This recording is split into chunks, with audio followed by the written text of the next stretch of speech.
I guess when you're exploring a base metal deposit, you're always after the higher grade portions, which can obviously affect the economics of these things. The discovery of a feeder zone within or below the known mineralisation of Mt Angelo is hugely significant. The grades we're getting in that feeder zone, albeit from just a few holes, is significantly higher than what we're seeing, what is otherwise quite a nice deposit anyway.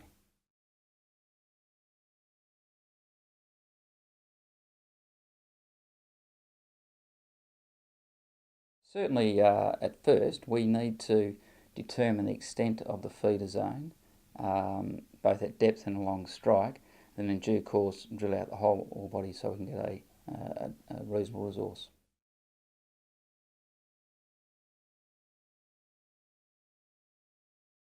A little early to say because we don't know the extent of it.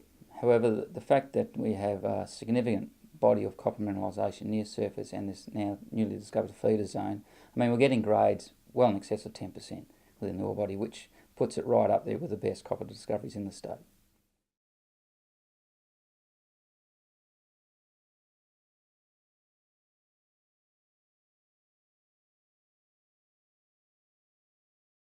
Well, it certainly has the potential for that, without doubt. I mean, as we all know, grade is king. The feeder zones to these sorts of deposits generally are a higher grade, and we're quite hopeful and confident that we can delineate a significant deposit at a higher grade.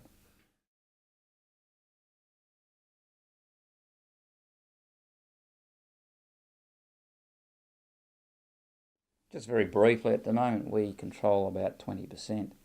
We have the ability to go to 75% equity in the project through finalising a pre-feasibility study within 3 years. So we're well on track to do that. There's no issues there, and just some issues of issuing some paper and a bit more script.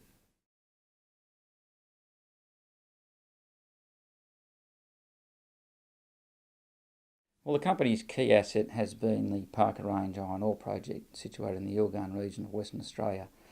Parker Range has a completed feasibility study on it, has all its key approvals in place. We're actually ready to go. Unfortunately, we can't get the ore to the market at the moment because of port constraints. Subsequently, we have shifted our day-to-day focus on the Mt Angelo Copper Deposit, so it is our key project at the moment as far as ongoing work goes.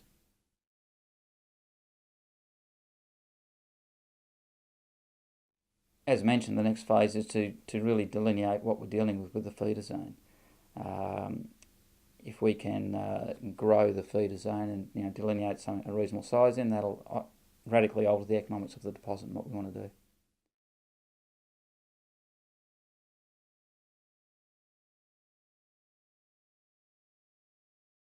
A little early to say. As mentioned, we really need to see what we're dealing with first. We don't want to go too early with these things. Let's work out what we're dealing with first. Look, just that I think what we're unsure exactly what we're dealing with here. Do we have a tiger by the tail? We don't know, but we're certainly on the case. All the indications to date are that we're dealing with a classic VMS style deposit, which is quite exciting.